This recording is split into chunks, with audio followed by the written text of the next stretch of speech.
Discussion at any time, if you can shut down actually.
I've been practicing and practicing. And he said, no, it's not your turn.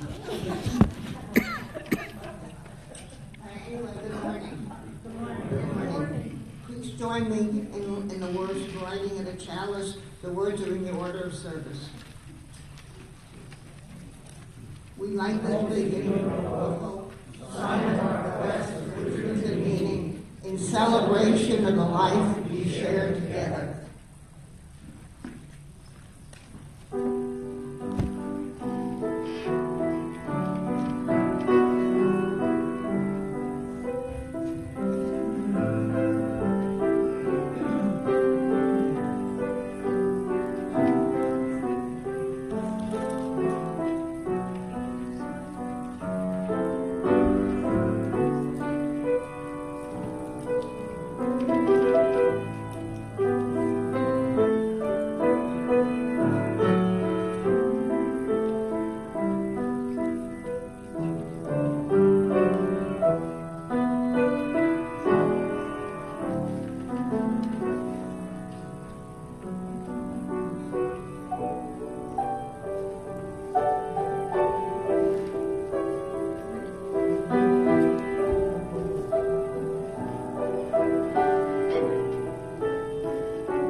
The central task of the religious community is to unveil the bonds that bind each to all.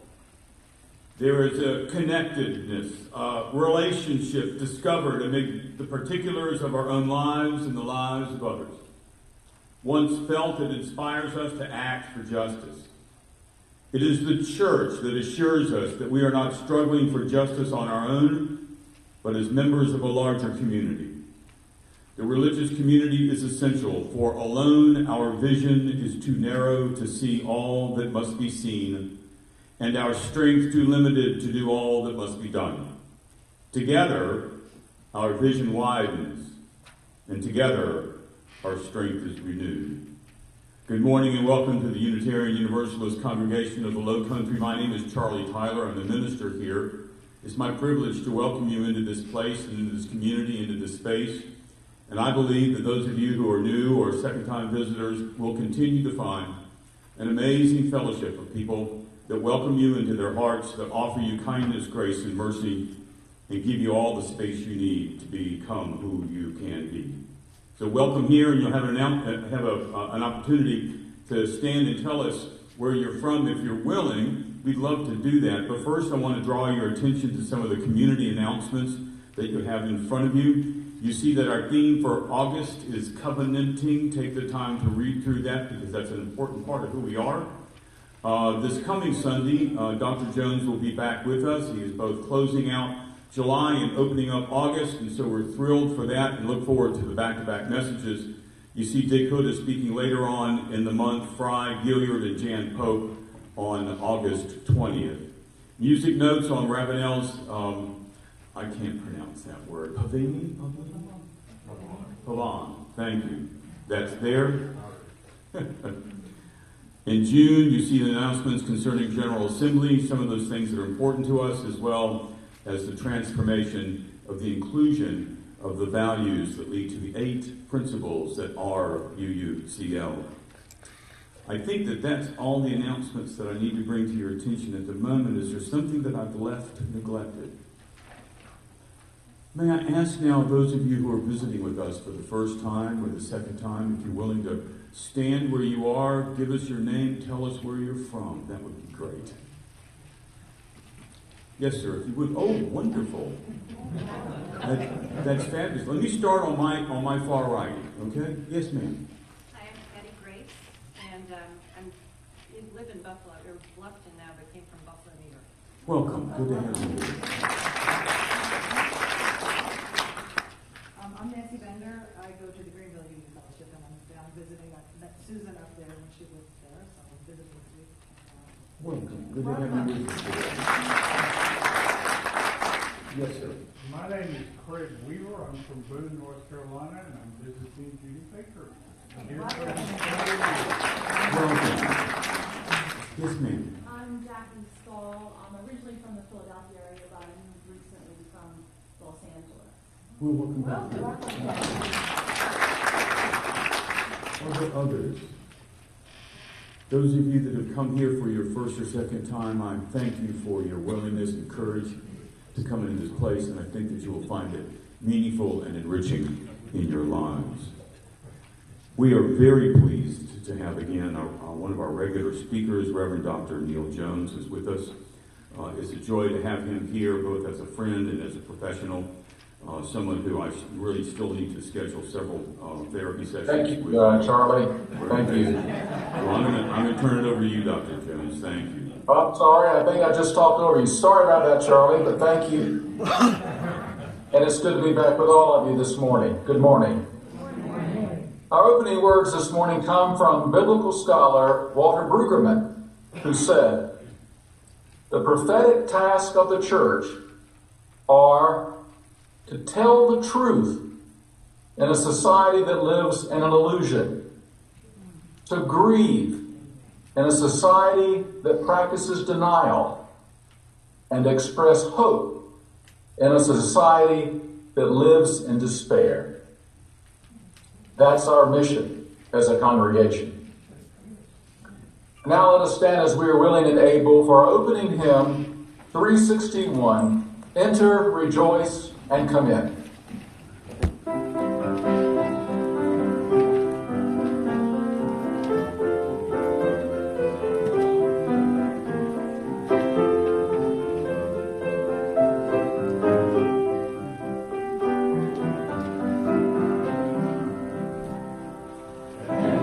Rejoice and come in.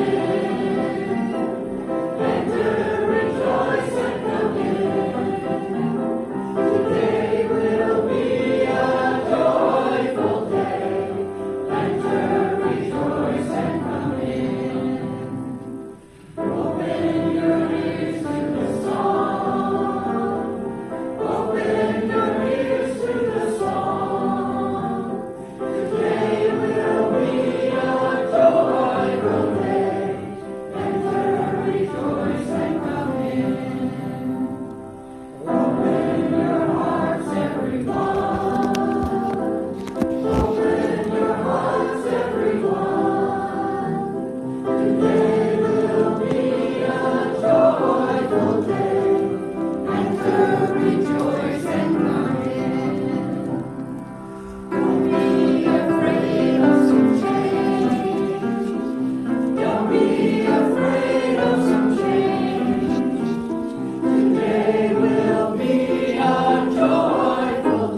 This next part of the service, you should be very proud that you are willing and able to help sustain the community. Not every place is able to do that, but you guys are really wonderful in doing that, in helping us. We have to sustain the property inside and out, of course, our hearts as well, and everything that goes on in here. And that's why it's such a wonderful service, because you all help to contribute to our wonderful church. Okay, I'm going to pass the baskets now, but I do want to say one thing which I always forget. If you know what it is, you can say it for me. Okay, if this is your first or second time visiting, it is not necessary to put anything in the basket, because your presence is enough of a gift for us. So I will now pass the baskets and give as you can. Thank you.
I see this basket looks pretty heavy. Thank you all so much for your generosity.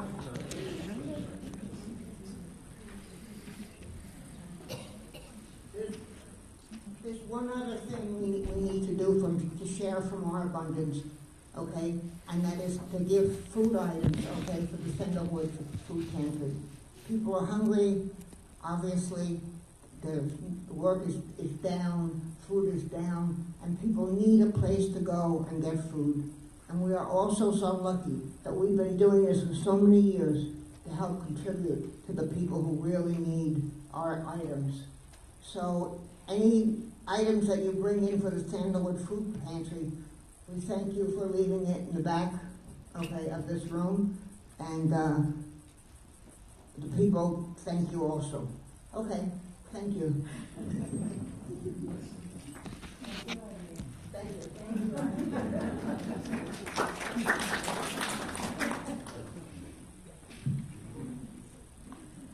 Now is the time for sharing joys and concerns.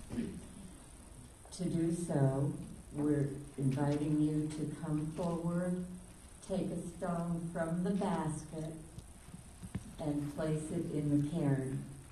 Please tell us your name and your joy and concern. No announcements at this time, no advertisements, no political statements.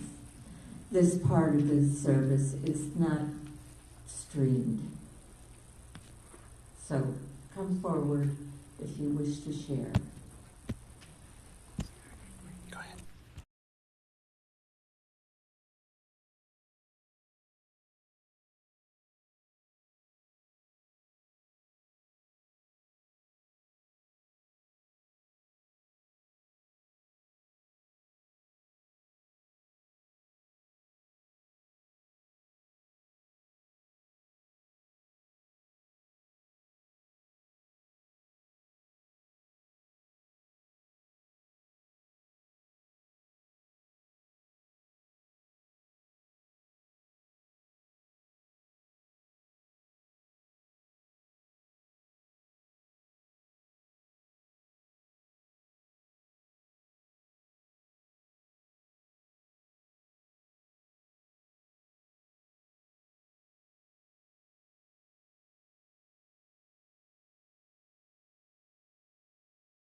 will take 2 stones to symbolize the joys and concerns that you still hold in your hearts.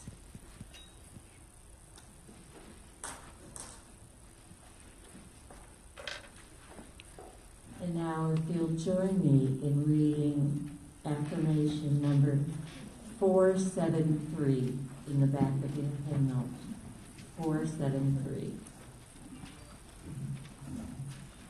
Love is the spirit of this church, and service is its law. This is our great covenant, to dwell together in peace, to seek the truth in love, and to help one another. Thank you.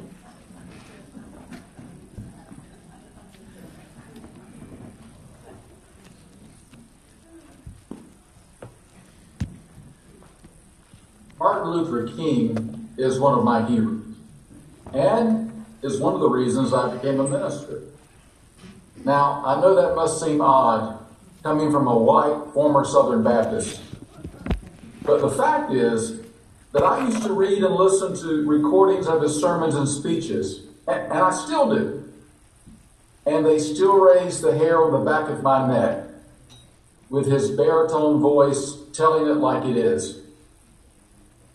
His preaching of the social gospel, which combined religious faith with a moral imperative of justice, is what made it possible for me not only to be a minister, but to remain a Christian at the time.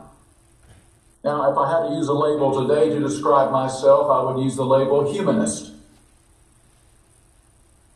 We sometimes forget that for Dr. King, justice was not just a matter of civil rights, but also a matter of economics. The dedication of his memorial on the National Mall in Washington, D.C. was held on the anniversary of the 1963 March on Washington, at which King delivered his indelible "I Have a Dream" speech. We forget that it was called the March on Washington for jobs and freedom.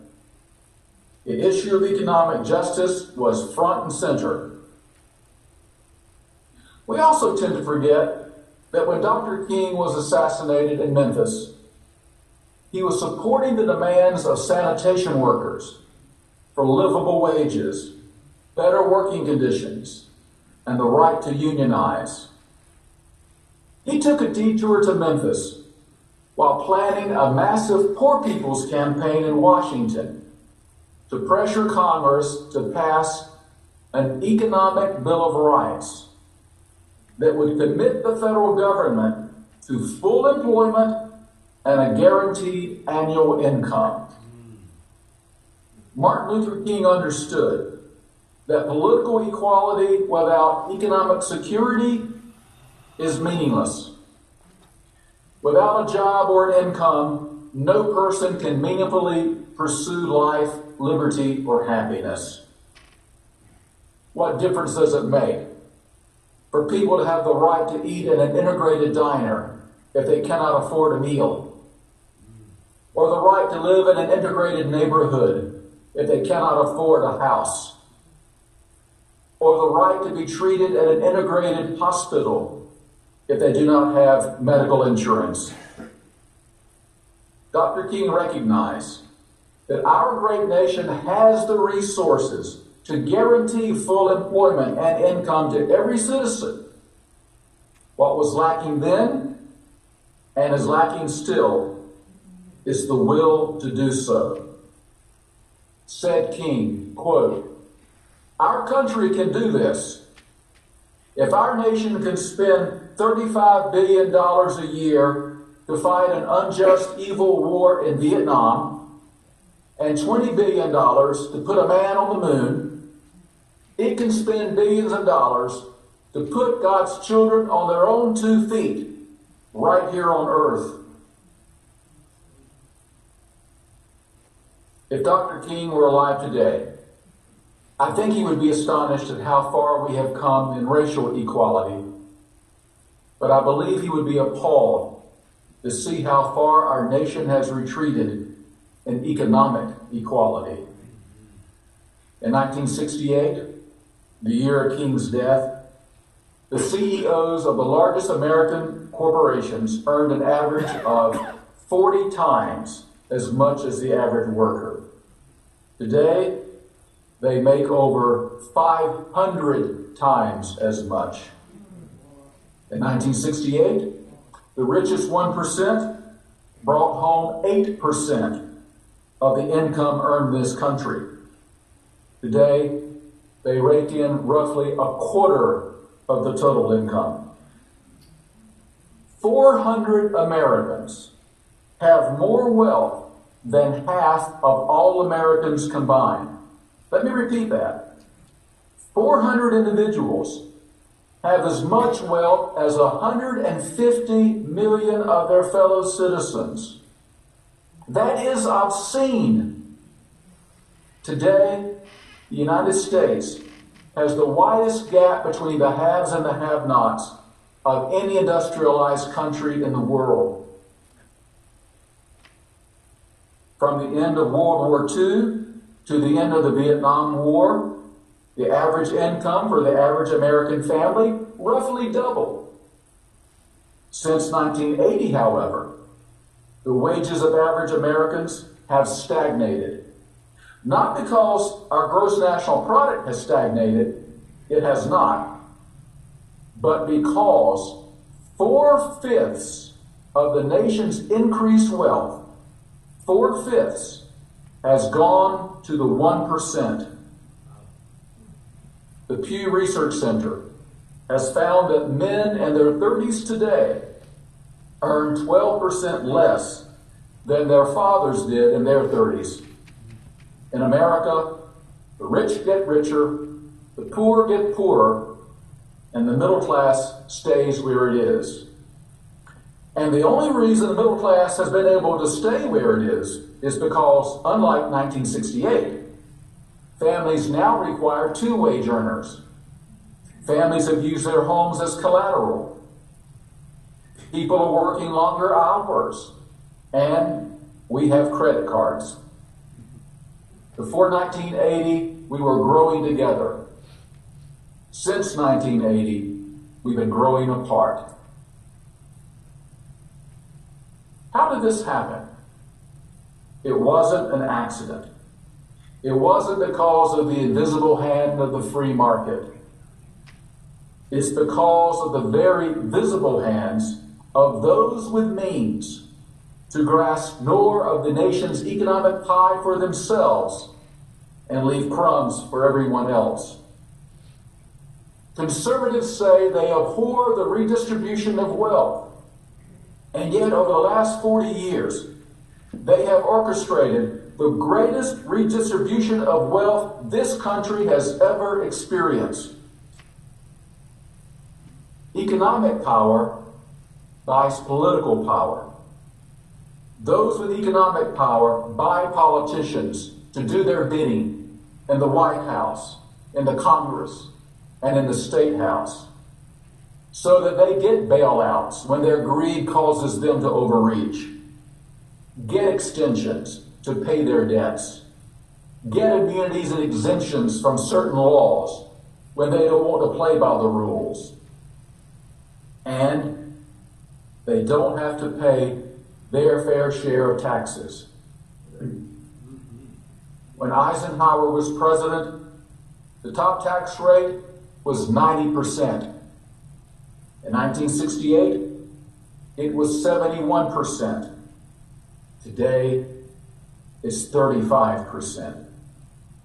Last year, the top 25 hedge fund managers received an average income of $1 billion each, but paid only 17% in taxes, because much of their income is considered capital gains, which is taxed at only 15%, thanks to tax cuts in both Republican and Democratic administrations. When those with more don't pay their fair share, it means that the government cannot afford to protect and empower those with less. It means teachers get laid off, classrooms get larger, Tuition goes up, and public education deteriorates. It means policemen, firemen, and nurses get laid off, and public safety is endangered. It means highways, bridges, parks, and the infrastructure that supports commerce decay. It means less regulation of corporate greed and pollution, and the health of the environment suffers. It means Social Security, Medicare, and Medicaid must be cut, and the health of ordinary Americans suffers, so that those with more can retain their tax cuts. One of the richest men in the world caused a stir among his class a few years ago when he stated the obvious. Said Warren Buffett, quote, "Wealthy Americans have been coddled by a billionaire-friendly Congress. Our leaders have asked for shared sacrifice, but when they did the asking, they spared me. And I checked with my mega-rich friends to learn what pain they were expecting. They too were left untouched." He continues, "While the poor middle class fight for us in Afghanistan," this was a few years ago, "while they fight for us in Afghanistan, and while most Americans struggle to make ends meet, we mega-rich continue to get our extraordinary tax breaks." Mr. Buffett says with embarrassment, "Our legislators in Washington feel compelled to protect us, much as if we were spotted owls or some other endangered species. It's nice to have friends in high places." End of quote. How quickly we forget that the progressive tax rates of the post-war years financed the GI Bill to send veterans to school, student loans, the interstate highway system, Medicare and Medicaid, food stamps, public housing, Head Start, community mental health, the National Endowment for the Arts, public broadcasting, air and water pollution regulations, and other investments in the public infrastructure, which enabled the growth of the largest middle class in history. These progressive policies also engendered an American dream that every American would have access to the necessities of life, would be able to enjoy a decent standard of living, and that our children would have an even better life if they worked hard and played by the rules. The middle class grew in numbers and in income until 1980, when conservatives began a 40-year trend of cutting taxes for the rich and essential services for everyone else. Economic power buys political power. It also buys marketing power. Virtually all media in this country are owned by 6 massive companies. When you control the media, you control the message. Those with economic power have sold us their version of the American dream. And it goes like this. The government has a deficit, and it has nothing to do with tax cuts for the rich and waging 2 wars for 20 years. It's because we're spending too much on health, education, safety, infrastructure, environmental protection, and pensions. Therefore, the way to erase the deficit is not by raising revenue, plugging tax loopholes, ending war, and putting people to work so they can pump money into the economy. No. Is to cut spending on our most vulnerable citizens and shred the social safety net and let the invisible hand of the free market work its magic. Get government out of the way, they say, and let people pull themselves up by their own bootstraps, even if they don't have boots. This is America, where anything can happen if you just keep running on that hamster wheel longer and faster and don't take a vacation. So don't rock the boat or ask questions or follow the money trail. Keep your head down. Keep your nose to the grindstone and keep watching the Kardashians. And keep voting for politicians who favor the rich, because one day you too might be a millionaire. Perhaps the most discouraging spectacle is seeing both political parties selling this version of the American dream. One simply selling a slightly less severe version than the other. And both have sold out because both have been bought out by moneyed interest. As long as politicians are in the back pocket of moneyed interest, they will never tell the truth. Like the fact that the Great Recession was not caused by big government, but by corporate greed and the lack of government regulation. It used to be called trickle-down economics and supply-side economics and voodoo economics. By whatever name, we've been down this dead-end road before. It didn't work when Herbert Hoover tried it during the Great Depression. It didn't work when Ronald Reagan tried it during the 80s recession. And it won't work today. Trickle-down economics doesn't work because it's based on a myth that giving tax breaks to the rich benefits everyone. It doesn't work. It never has, and it never will. The myth goes like this. If we cut taxes for corporations and the ultra-rich, they will reinvest that money into the economy by expanding their companies and starting new businesses.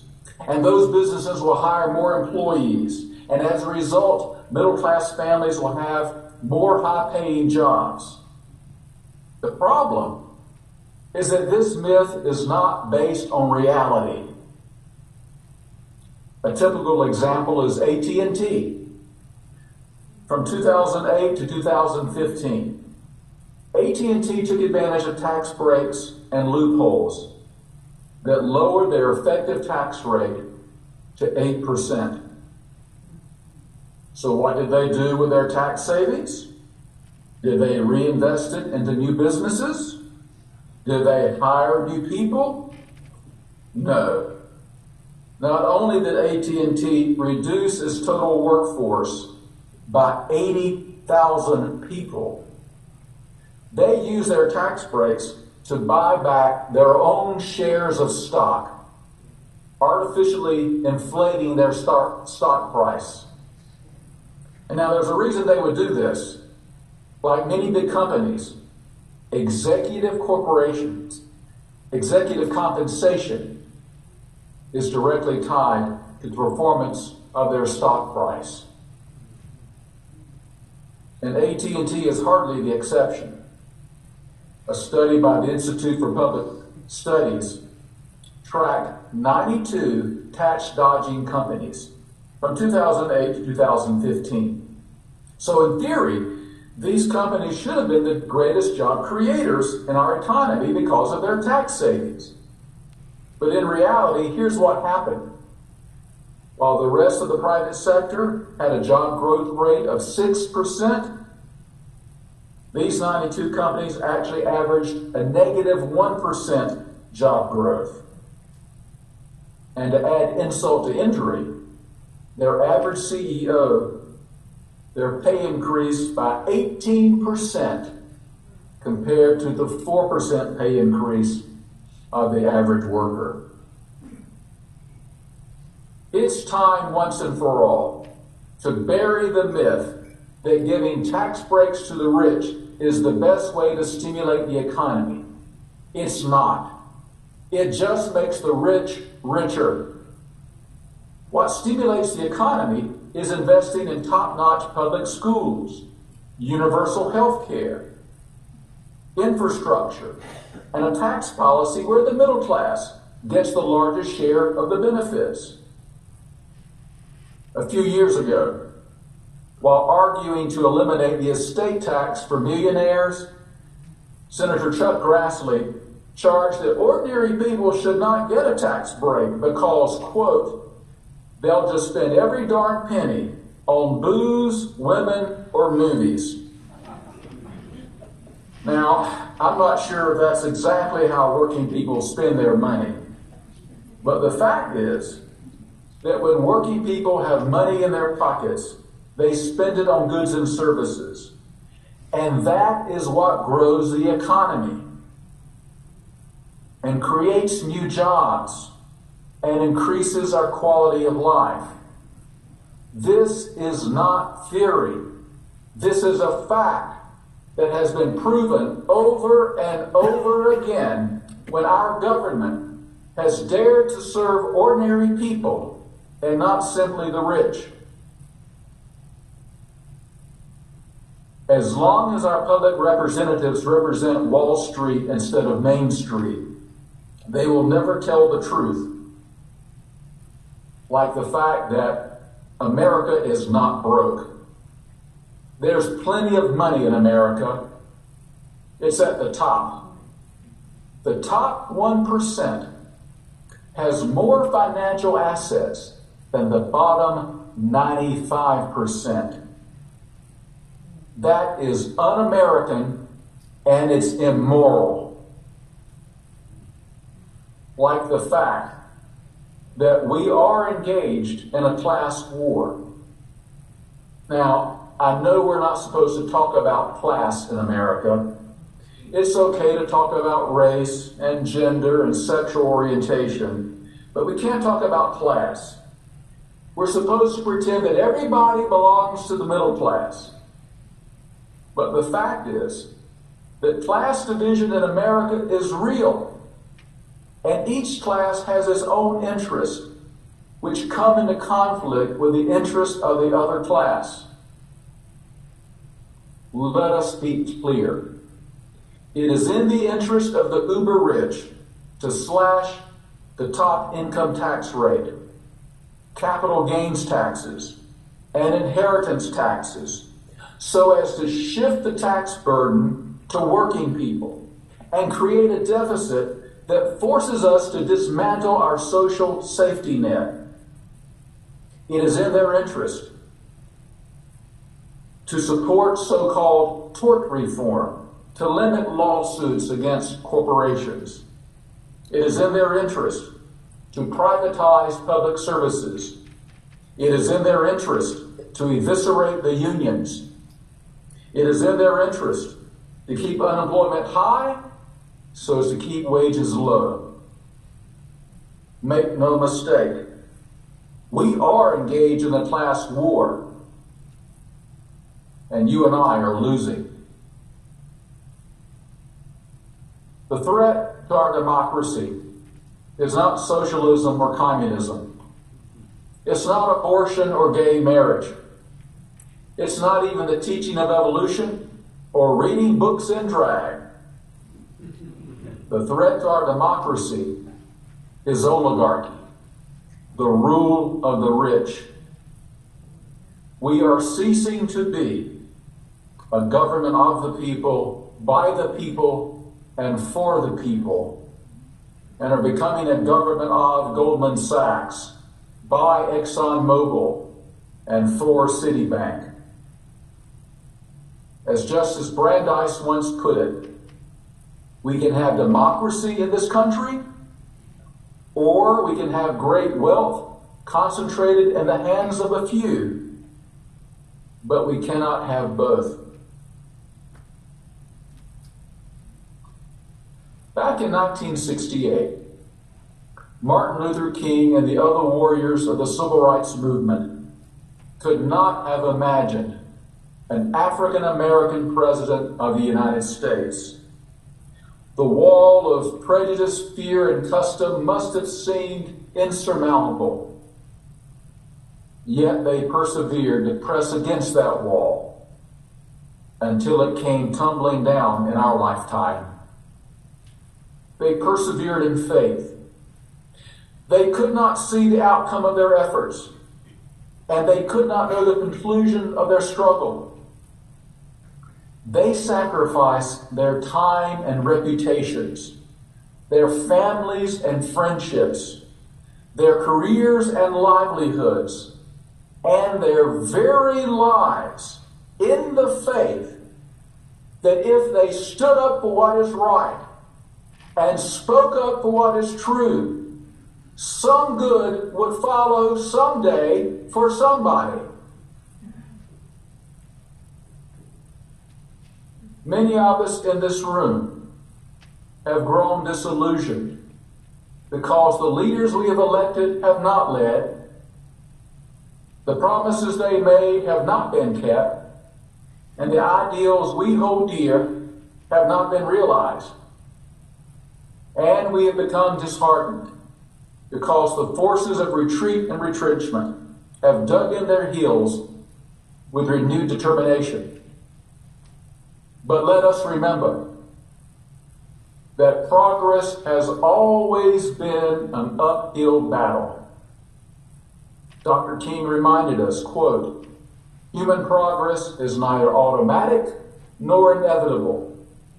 Every step toward the goal of justice requires sacrifice, suffering, and struggle, the tireless exertions and passionate concern of dedicated individuals."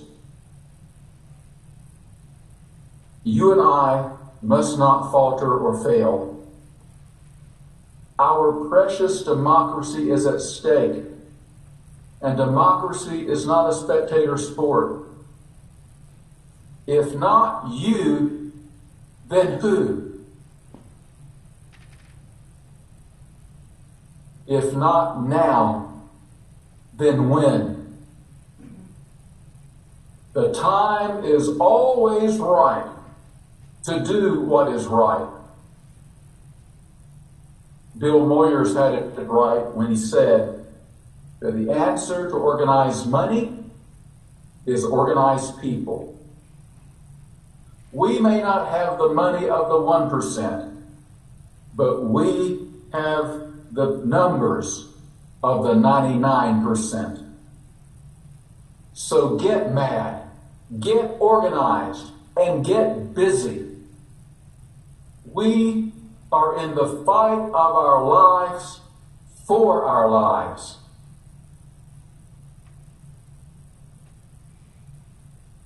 Amen.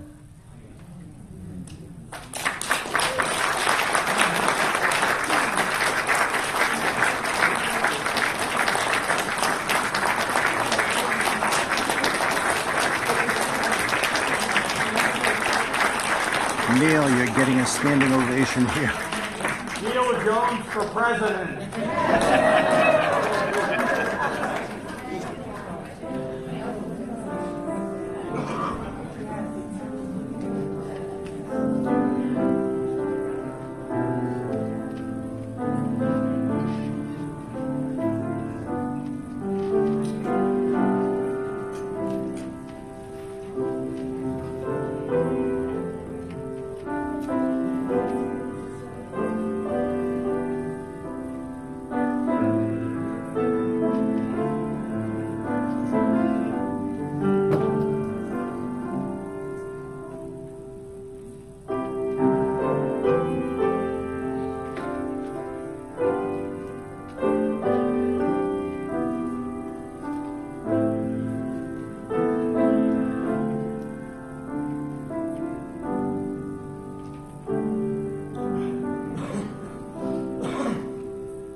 Speaking as one of the middle class here, I just want to say thank you, Neal, and if you could hear us, you got a standing ovation, and a couple of people shouted, "Neal Jones for president."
Mike.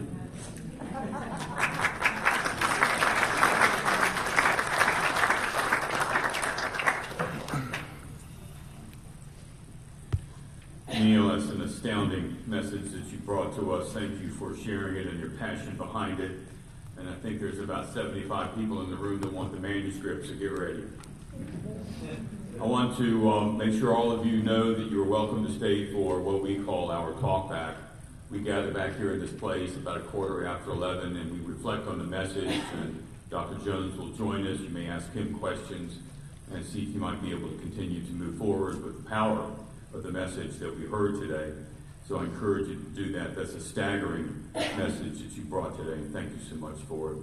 I do want to remind you, those of you that have your bulletin in your hand, in the back corner, there's a QR code that could take somebody to more information about this church.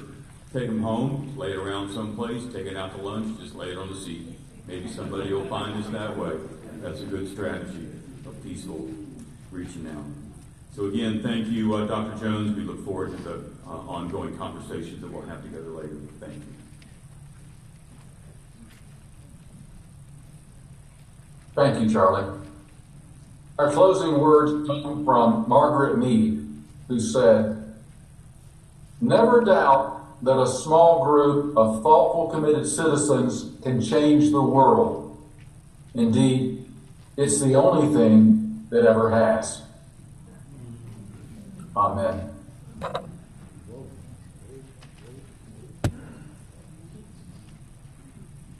Would you all please join me in extinguishing the chalice? Thank you for standing, if that you may.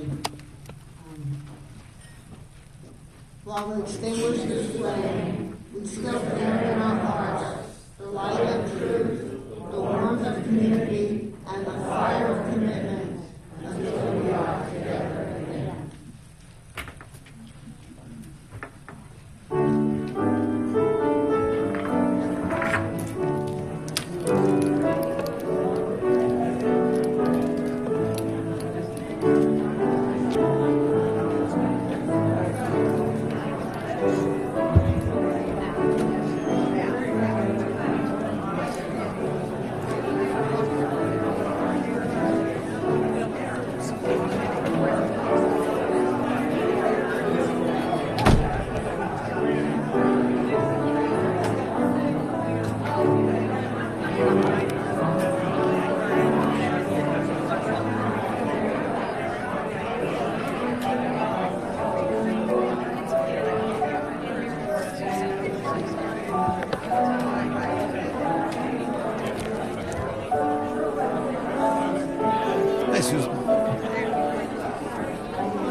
So that's a good memory.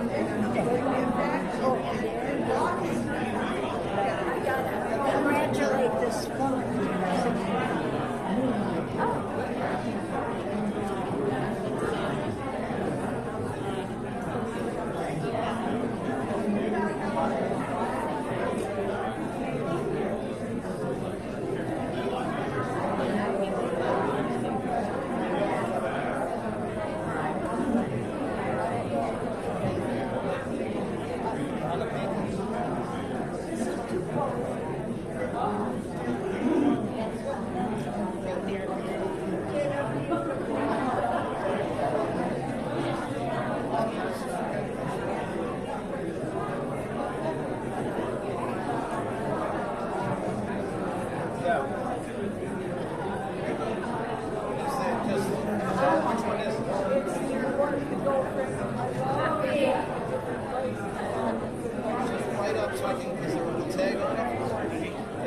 And is it all like 70-30, some high, or all going to the church, or 70-30? Okay. That's fine. Perfect, yeah. That's okay.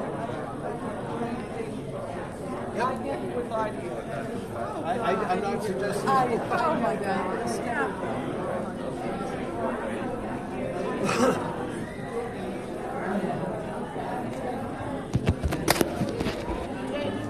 This is my last thing, I swear. You can move it wherever you want to, all right? Okay, it'll be fine. Thank you, Lane.